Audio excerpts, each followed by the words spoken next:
नमस्कार दोस्तों, आज जो मुद्दा है बहुत ही सीरियस मुद्दा है और आज इस मुद्दे पर हम लोग बात करने जा रहे हैं। जैसा कि आप लोग जानते हैं कि अभी विगत 1-2 दिन पहले लोकसभा चुनाव का रिजल्ट आया और उम्मीद से परे आया। लोग जो उम्मीद कर रहे थे, जो पार्टियां उम्मीद कर रही थीं, उनके उम्मीद से परे रिजल्ट आ गया। आज हमें इस रिजल्ट से ये चीज़ सीखना चाहिए, यानी हमारे जो प्यारे बच्चे हैं, जो स्टूडेंट हैं, जो विद्यार्थी हैं, और हर एक उस इंसान को इस रिजल्ट से सीखना चाहिए। क्या सीखना चाहिए, आज मैं उसी मुद्दे पर बात करने जा रहा हूँ। और इस वीडियो में मैं ये भी बताऊँगा कि क्या कमियाँ रह गईं जिसकी वजह से इनका परफॉर्मेंस जो बेहतर से बेहतर हो रहा था अभी विगत 10 वर्षों से, और एक छोटे से समय में इतना बड़ा परिवर्तन, जबकि काम बहुत ही अच्छा हुआ, तो कमियां कहां पर रह गईं, चूक कहां पर हुई, और एक विद्यार्थी को इन चूकों से क्या सीखना चाहिए। क्योंकि मुझे चुनाव से मतलब नहीं है, मुझे इन गलतियों से अपने बच्चों को सिखाना है कि क्या वो अपने जीवन में, अपने कोर्स में चीज़ें सुधारें जिससे उनका एक बेहतर रिजल्ट आए। और मैं सरकार से भी एक निवेदन यहाँ पर करना चाहूँगा कि वो क्या करें कि आने वाले समय में उनका रिजल्ट बेहतर हो सके। वैसे मुझे पता है कि मुझसे भी बहुत बुद्धिमान लोग उनके पास हैं, लेकिन जो मेरा पॉइंट ऑफ व्यू है उसको मैं आपको बताने जा रहा हूँ। देखिए, जैसा कि आप लोग ने देखा कि यूपी में 80 सीटें थीं और 80 सीटों में हमारे जो एनडीए हैं, एनडीए ने 37 सीट, इंडिया ने 42, बीएसपी 0, अदर 1, इतनी सीटें इन लोगों को मिली। टोटल 80 सीट हो गई। जैसा कि आप जानते हैं कि हमारे जो माननीय मुख्यमंत्री योगी जी हैं, उन्होंने ये दावा किया था कि हम यूपी में 80 में से 80 लाएंगे, और ऐसा काम भी किया था कि लोग एकदम निश्चिंत थे कि 80 नहीं तो कम से कम 70 प्लस तो यहाँ से पा जाएंगे, और अगर पा जाते तो उनकी पूर्ण बहुमत से सरकार बन जाती। तीसरी बार पूर्ण बहुमत से भारत में बीजेपी की सरकार बनती।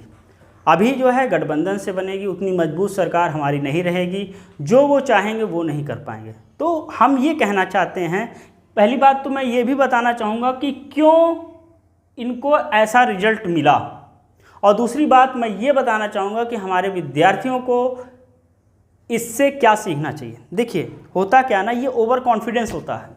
हमारे कुछ विद्यार्थी ऐसे होते हैं जिनका जो सिलेबस बहुत ही बढ़िया कंप्लीट होता है और लास्ट टाइम पे वो उस पर रिवीजन नहीं करते हैं, ठीक है, उसको हल्के में ले लेते हैं। वो ये सोचते हैं कि ये तो मेरा पूरा कंप्लीट है और मैं इससे बेहतर कर जाऊंगा, और उस पर रिवीजन ना होने की वजह से जब वो एग्ज़ाम हॉल में बैठते हैं तो उनको होता क्या है, उनको वो टॉपिक्स भूल जाते हैं जो उनको बहुत बेहतरीन तरीके से पता है।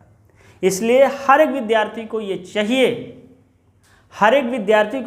कि उनका जो मजबूत टॉपिक है उसको और ज़्यादा रिवीजन करें और ज़्यादा पढ़ें, क्योंकि उसमें उनको पूरे का पूरे मार्क्स पाने की पूरी संभावनाएं होती हैं। और जो कमज़ोर टॉपिक हैं उन पे तो मेहनत करनी ही चाहिए। तो इन्होंने कमज़ोर टॉपिक पे तो बेहतर मेहनत किया, लेकिन जो मजबूत टॉपिक था उसको इन्होंने हल्के में ले लिया, और जिसकी वजह से क्या हुआ, ये नतीजा आपके सामने है। एक बात और है जो इनका यहाँ पर ये नतीजा आने की कारण है। आपने देखा होगा कि विगत कुछ वर्षों से, 6 वर्षों से शिक्षक भर्ती नहीं आई हुई है, और 6 वर्षों में यूपी के छात्र खासकर इस वैकेंसी के लिए तरस से गए हैं। एक जो बैकबोन होता है ना, वो तोड़ गया। एक अमीर घर का बच्चा जो है वो सरवाइव कर सकता है, लेकिन एक गरीब घर का बच्चा जो अपने गाँव से इस उम्मीद से निकला हुआ है कि मैं नौकरी पा जाऊंगा, और वहाँ पर जो एक किसान माँ बाप हैं जिनकी मंथली इनकम मात्र 5,000 रुपये है, और उस 5,000 में से 3,000 वो हंसते हंसते अपने बेटे के ऊपर खर्च कर देता है कि जाइए आप तैयारी करके आओ और कल वो सरकारी नौकरी पाएगा, और हमारी जो ये मजबूरी है, हमारी जो समस्याएं हैं वो दूर हो जाएंगी। लेकिन जब वैकेंसी ही नहीं तो बच्चा करेगा क्या? निराश हो जाते हैं माँ बाप, और माँ बाप से ज़्यादा निराश होता है वो बच्चा, क्योंकि वो अपनी परिस्थितियों को देखा होता है। वो नमक तेल रोटी, एक टाइम की सब्जी काट काट कर पढ़ने आता है, और जब वैकेंसी नहीं आती 6-6 साल 7-7 साल, और 7 साल बाद अगर मान लीजिए कि उनको ओवर एज हो गए, तो इस सरकार ऐसी सरकार है कि उनके लिए कुछ कर नहीं रही है, जिसका नतीजा आपके सामने है। आपने बहुत बेहतर काम किया। यहाँ पर एक लेख मैंने पढ़ा था, मुझे अच्छा लगा लेख, आशा करता हूँ कि आपको भी अच्छा लगेगा, कि जिस सरकार ने पूरी अयोध्या को चमका दिया, नया एयरपोर्ट दिया, रेलवे स्टेशन दिए, 500 सालों के बाद राम मंदिर बनवा कर दिया, पूरी की पूरी एक मंदिर इकोनॉमिक बना कर दे दी, उस पार्टी को अयोध्या की सीट पर हार का सामना करना पड़ा। मैंने खुद देखा है कि जितना विकास अयोध्या में बीजेपी ने किया है, शायद किसी पार्टी ने नहीं किया है। पर यह बात भी सही है कि 6 सालों से यूपी में कोई वैकेंसी नहीं आई है, सारे पेपर लीक हो जाते हैं। भगवान आस्था का विषय है, वोट का विषय नहीं है। मतलब भगवान पर आस्था हमको भी है, हम भी राम भगवान के बहुत बड़े भक्त हैं, लेकिन क्या हम उस राम भगवान को आने पर वोट आपको उस विषय पे दे दें?